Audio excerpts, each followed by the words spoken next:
दोस्तों एक बार फिर से स्वागत है आपका हमारे channel study for golden future में। आज हम एक बार फिर से रीजनिंग के 5 महत्वपूर्ण प्रश्न लाए हैं जो आपके एग्ज़ामों में आते हैं। तो और इन प्रश्नों को हम बिना पेन चलाए हल करेंगे। लेकिन अगर आपने अभी तक हमारे चैनल को सब्सक्राइब नहीं किया तो सब्सक्राइब कर लीजिए और वीडियो को एक लाइक भी दे दीजिए। तो आइए देखते हैं हमारे सवाल कौन कौन से हैं। तो आइए आते हैं पहले सवाल पर। हमारा पहला सवाल क्या है? तो दोस्तों जो हमारा पहला सवाल होने वाला है वो बहुत ही इंटरेस्टिंग सवाल है और ऐसे सवाल एग्ज़ामों में ज़रूर आते हैं। तो ऐसे सवालों को हमें सबसे पहले क्या करना है, ध्यान से पढ़ना है। देखिए तो मैं इस सवाल को किस प्रकार से ध्यान से पढ़ता हूँ और इसे कैसे हल करता हूँ, आपको सेम टू सेम ऐसे ही हल करना है। तो आइए देखते हैं हमारा सवाल क्या है और सवाल क्या दिया हुआ है। तो सवाल में दिया हुआ है यदि बैंगनी रंग को बैंगनी को क्या कहा जाता है? पीला। बैंगनी को पीला कहा जाता है और पीले को क्या कहा जाता है? हरा कहा जाता है। हरे को क्या कहा जाता है? सफ़ेद कहा जाता है। और सफ़ेद को क्या कहा जाता है? लाल कहा जाता है। तो पत्ती का रंग क्या होगा? तो ऐसे ये बहुत ही इंटरेस्टिंग सवाल है। ये सवाल एग्जाम में आते हैं, अक्सर लोग कन्फ्यूज जाते हैं कि यार इसमें करना क्या है। दोस्तों इसमें करना कुछ नहीं होता है, हमें अब इसका क्या लास्ट लाइन देखनी है। तो हम दिया हुआ है कि पत्ती का क्या होगा, इसमें ये दिया हुआ है। तो पत्ती का रंग कैसा होता है? हरा होता है पत्ती का रंग। अब देख लेते हैं सवाल में हरे को क्या बोला है। तो इस सवाल में हरे को बोला है क्या? सफ़ेद बोला है हरे को। तो इसका आंसर क्या हो जाएगा हमारा? ऑप्शन डी सफ़ेद। तो हम ऑप्शन डी पर टिक कर देंगे, इसका आंसर हो जाएगा ऑप्शन डी सफ़ेद। उम्मीद करता हूं दोस्तों आपको ये सवाल अच्छे से समझ में आ गया होगा। अगर नहीं आया है तो एक बार वीडियो को पॉज करके देखिए और ऐसे सवालों को आप क्या करना है, पहले मेरे हल करने से पहले वीडियो को पॉज कर आप हल कीजिए, फिर इसको आगे देखिए। तो आइए देखते हैं हमारा अगला सवाल क्या है। तो हमारा अगला सवाल है, दूसरा है, एक समीकरण रूप का समीकरण है, इसे कैसे हल करते हैं। तो आइए देखते हैं। इसमें 2 समीकरण दिए हुए हैं और तीसरे में प्रश्नवाचक चिन्ह के स्थान पर पूछा गया है। तो हमारा सवाल क्या दिया हुआ है, सबसे पहले हम इसको पढ़ लेते हैं। तो सवाल में दिया हुआ है यदि 2 स्टार 6 बराबर क्या है? 32 तथा 7 स्टार 4 बराबर कितना है? 27। तो 7 स्टार 6 बराबर क्या होगा, यानी इस प्रश्नवाचक चिन्ह के स्थान पर क्या आएगा। तो हमारे ऑप्शन दिए हुए हैं, ऑप्शन ए में दिया हुआ है 73, ऑप्शन बी में दिया हुआ है 37, ऑप्शन सी में दिया हुआ है 67, ऑप्शन डी में दिया हुआ 42। तो हम ऐसे ऑप्शनों से तो पता नहीं लगा सकते। तो हमें करना क्या है, जो हमारे समीकरण दिए हुए हैं इन्हें हमें दोस्तों गौर से देखना है। तो आइए सबसे पहले कौन सा समीकरण दिया हुआ है हमें?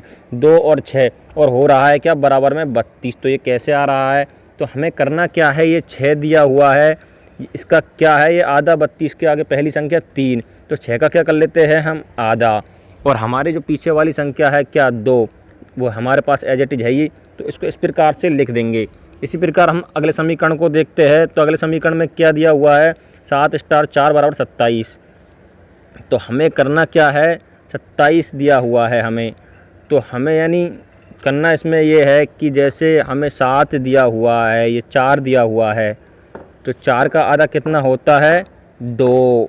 इस प्रकार से यहाँ पे 2 आ जाएगा और हमारा जो पहली संख्या है वो क्या दी हुई? 7, वो एज इट इज इसके ऊपर आ जाएगी इसी प्रकार से। तो अब हमें क्या करना है, प्रश्नवाचक चिन्ह वाला ऐसे ही हल करना है। तो हमें क्या दिया हुआ है इसमें लास्ट में सेकंड में 6, तो 6 का आधा कितना होता है? 3, और जो पहली संख्या है वो एज इट इज आ जाएगी, कितना दिया हुआ है? 7, तो क्या आ जाएगा? 37। तो 37 कौन से ऑप्शन में है? हमारे में बी। ऐसे हम आसानी से अपने आंसरों का पता लगा सकते हैं। तो ऑप्शन बी को राइट टिक कर देंगे। उम्मीद करता हूं दोस्तों आपको ये सवाल समझ में आ गया होगा। तो आइए देखते हैं हमारा तीसरा सवाल क्या है।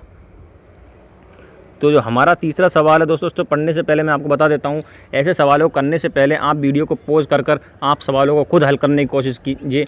इससे आपके सवाल हल हो जाएंगे और एग्जाम में आएंगे तो आप इन्हें तुरंत हल कर देंगे। तो हमारा जो तीसरा सवाल दिया हुआ है वो क्या है, देखते हैं आइए। तो हमारा तीसरा सवाल जो है वो क्या है, उसमें दिया हुआ है नीचे दी गई प्रश्न में प्रश्न चिन्ह के स्थान पर कौन सी संख्या आएगी।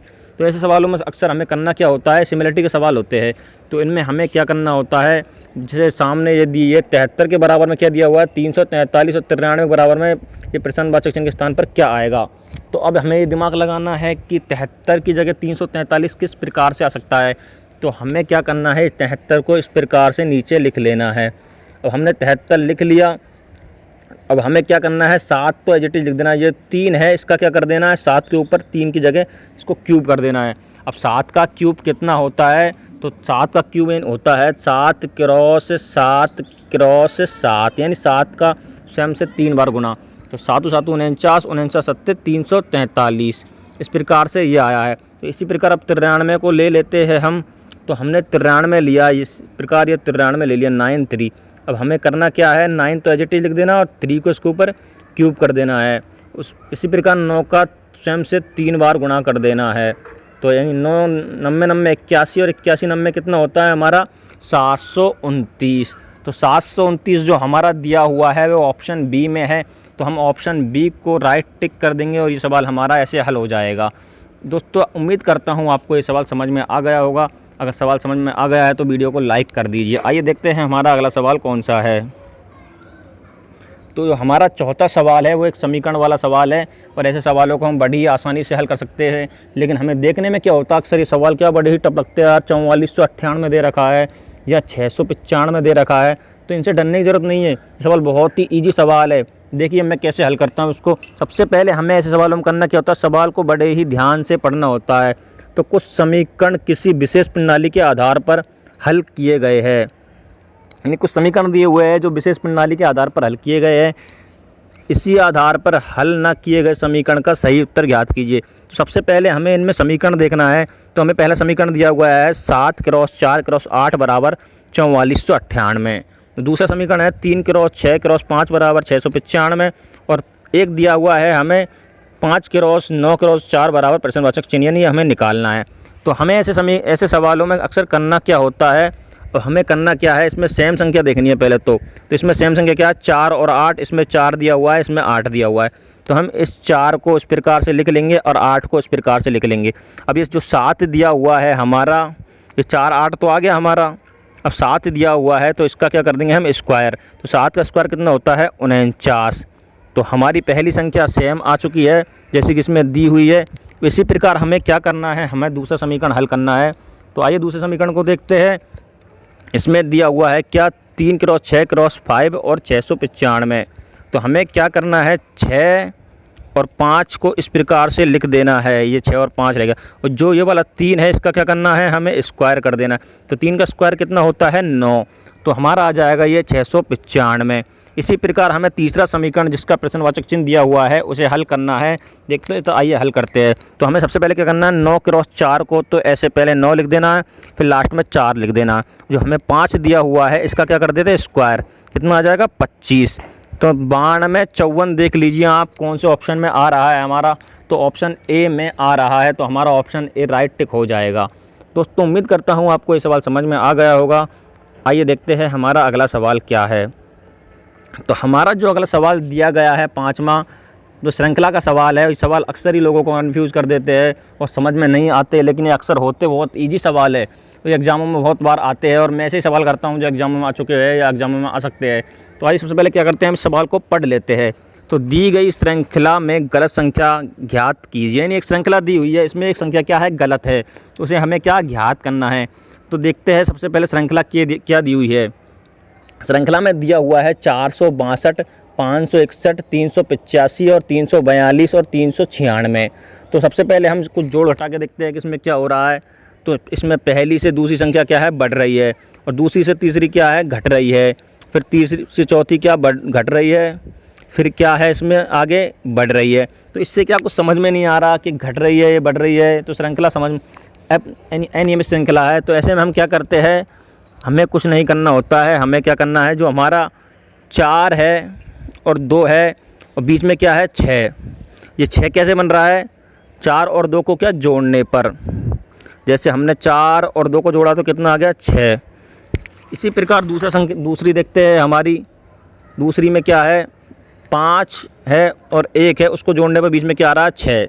तो क्या करा है, पहली संख्या और तीसरी संख्या को जोड़ दिया है दोनों को और बीच में लिख दिया है। तो इसी प्रकार से अब हम तीसरी संख्या देखते हैं। 3 को और 5 को जोड़कर क्या आया बीच में 8, यानी 3 और 5 को जोड़ने पर 8 आया है और बीच में 3 और 5 को लिख दिया, इनका जोड़ 8, ये इस प्रकार से लिखते 385। तो आइए देखते हैं हमारी अगली संख्या क्या है। अगली संख्या दी हुई है हमारी 342। तो 3 और 2 को जोड़ने पे कितना आएगा 5 बीच की संख्या, और 3 और 2 एज इट इज हो जाएगा। तो ये 352 आना चाहिए था, जबकि आ रहा है कितना 342। इसी प्रकार हमारे लास्ट की संख्या को देख लेते हैं।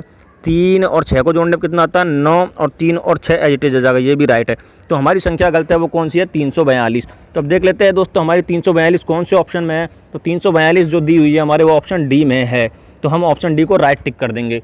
उम्मीद करता हूँ दोस्तों आपको ये सवाल समझ में आ गया होगा। अगर आपको अभी तक सवाल समझ में नहीं आया तो एक बार वीडियो को फिर से पॉज करके देखिए, आपको गारंटी से सवाल समझ में आ जाएगा। अगर आपने अभी तक हमारे चैनल को सब्सक्राइब नहीं किया तो चैनल को सब्सक्राइब कर लीजिए और वीडियो को लाइक कर दीजिए और वीडियो को शेयर करना नहीं भूले और बेल आइकन को ऑल पर सेट कर ले ताकि आपको हमारी आने वाली सारी वीडियोज़ मिल जाए। धन्यवाद दोस्तों वीडियो देखने के लिए।